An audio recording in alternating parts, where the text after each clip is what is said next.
Mesdames, Messieurs les députés, Mesdames, Messieurs, tout d'abord, l'honneur est pour moi. Merci d'ouvrir ce que vous appeliez ce cercle restreint à un moment où l'État est en train de redéfinir son ambition en matière de cyber. Je tenais à rappeler que le SGDSN s'est vu confier une révision de son ambition en matière de cyber.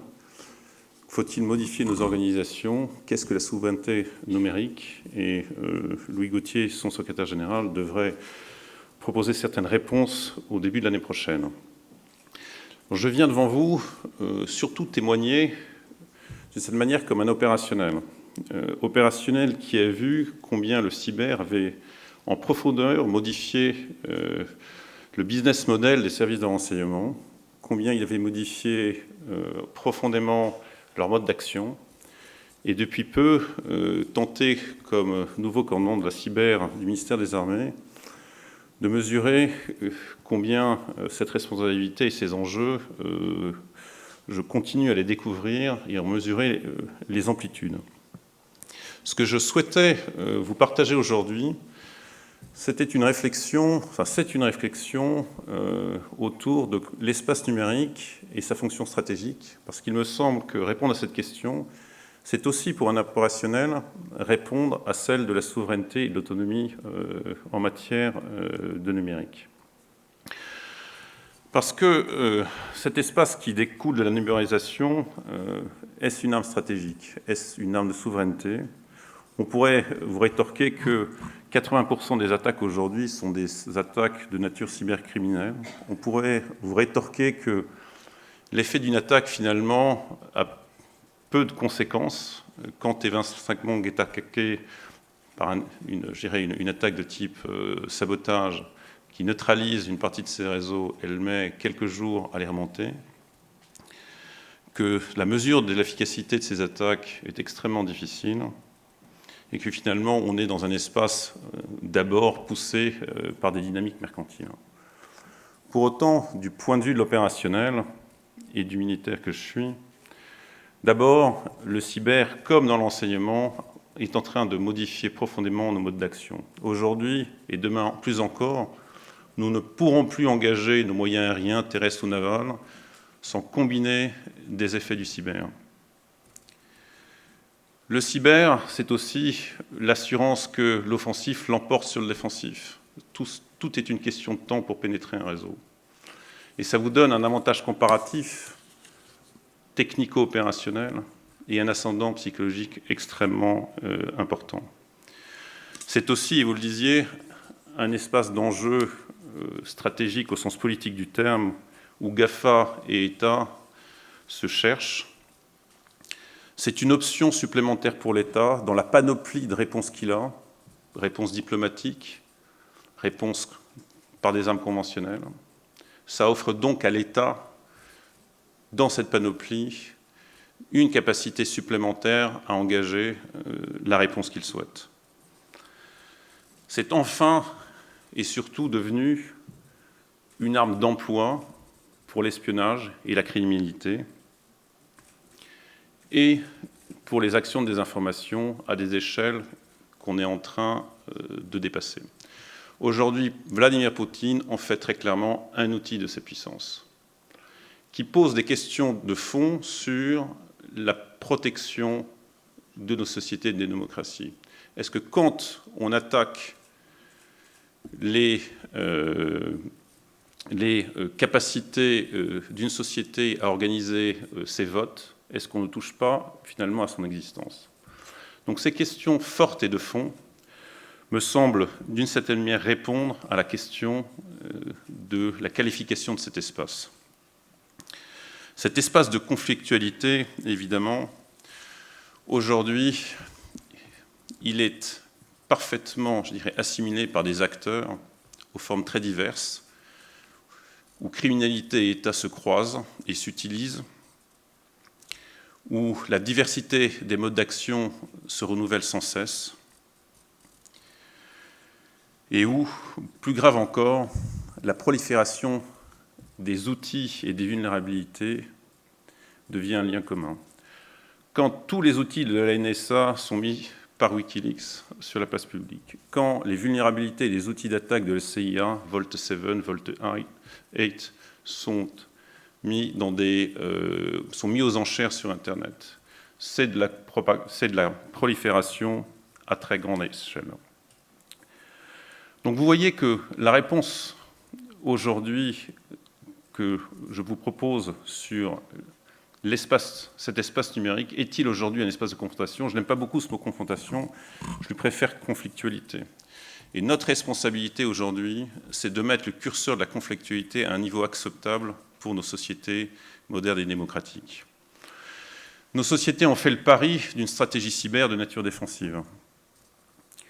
Pour répondre à ces agressions, il me semble que tout le monde doit s'entendre sur la nécessité de disposer de capacités de prévention d'attaque, de caractérisation d'attaque et surtout d'attribution. Le pivot de notre stratégie consiste à tenter d'attribuer l'attaque. Vous ne pouvez pas organiser de réponse sans ça. Et c'est pour ça que la question de la souveraineté se pose. Pour moi, la souveraineté, tout d'abord, c'est réfléchir à la notion de stratégie et à la notion, de réponse à l'autonomie opérationnelle, l'autonomie stratégique dans l'espace numérique. C'est un environnement qui est marqué par les crises régionales, par le renouveau de certaines puissances et par la guerre contre le contre-terrorisme. Et je remarque de fortes convergences entre l'approche du renseignement et notre réponse à ce défi opérationnel. C'est d'abord garantir l'autonomie de décision du pouvoir politique. Garantir la décision, c'est tout d'abord pousser à la convergence des analyses. Aujourd'hui, tout le monde a une partie de la réponse. L'ANSSI, le ComCyber, les services de renseignement, la police. On est dans le devoir d'assurer la continuité entre défense nationale, sécurité nationale, ordre public. Nous n'arriverons pas à consolider une analyse si nous ne faisons pas l'effort de faire converger ces analyses. Parce qu'aujourd'hui, l'attribution, c'est moins une certitude qu'un rassemblement de faisceaux qui vous permettent de vous lancer avec une certaine assurance, des processus de décision sur qui est derrière cette attaque. C'est aussi proposer par cette analyse un dialogue consolidé avec les plus hautes autorités de l'État. C'est aussi garantir l'autonomie opérationnelle. Ça veut dire quoi? Ça veut dire disposer de moyens de recueil, de traitement de l'information et d'exploitation autonome, dont on a une assurance de maîtriser la technicité, une partie des composants. C'est aussi derrière cette souveraineté des outils, rechercher la mutualisation et les convergences de ces outils. Moi, je ne conçois pas aujourd'hui l'échange d'informations sans un minimum de fonctions interopérables, qui posent des défis considérables dans la mise en cohérence de cette montée capacitaire des équipements et des outils en matière de cyberdéfense. Et c'est surtout garantir l'innovation à l'intérieur des structures opérationnelles. Je n'arriverai pas aujourd'hui, et demain plus encore, à faire face à ces défis si je n'accepte pas et si je ne fais pas accepter la présence d'industriels dans les fonctions les plus intimes et les plus opérationnelles de mon organisation, et si l'ingénieur n'est pas avec moi, si je ne mêle pas mes opérationnels avec les data scientists et les ingénieurs. Je crois que c'est un temps qu'il faut accepter et qui pose des défis considérables, évidemment, en termes d'organisation.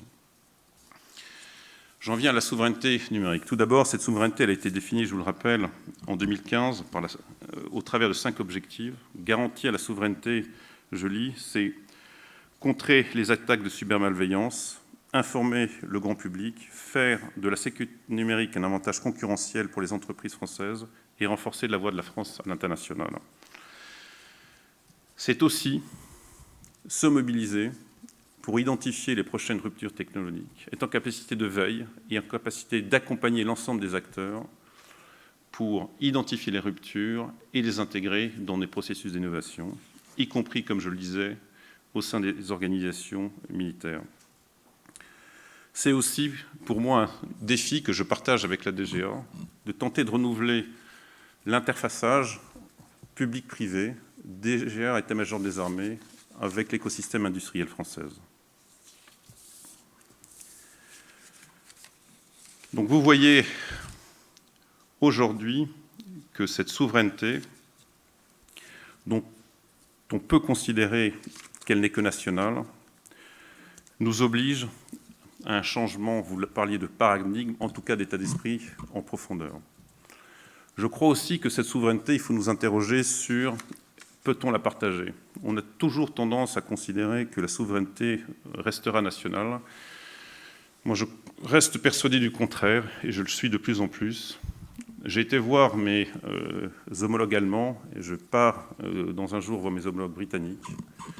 Je considère que demain, je ne pourrai pas seul créer les conditions de partage de données, de développement des outils, et qu'il faudra que j'accepte qu'une partie de ces outils, qui créera les conditions de cette interopérabilité et de partage de données en temps réel, de partage d'analyse sur les cyberattaques en temps réel, que j'accepte de la partager avec un niveau de confiance que j'aurai créé. Je crois qu'évidemment que l'Europe, en matière de normalisation et de code de bonne conduite, a un rôle à jouer, mais je crois beaucoup, en tant qu'opérationnel, à la mise en réseau de cette sécurité que l'on doit mutualiser. La réponse qu'on a aujourd'hui au niveau du ministère des Armées sur SOCOM Cyber. D'abord, SOCOM Cyber, qui a été créé dans sa fonction actuelle au 1er septembre. Je ne vais pas vous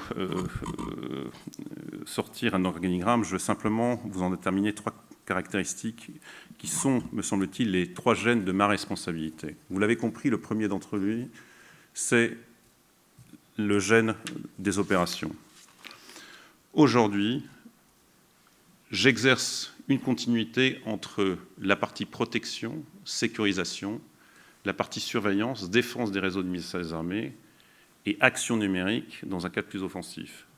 Donc le ministère a souhaité confier à une seule tête, si vous voulez, la responsabilité d'articuler les 3.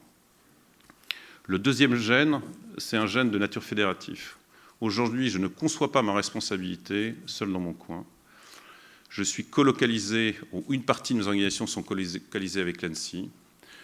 Je suis déterminé à chercher des convergences au-delà avec le secteur industriel. Et je suis en train, évidemment, de tenter de bâtir l'interopérabilité que je citais avec certains des partenaires de confiance.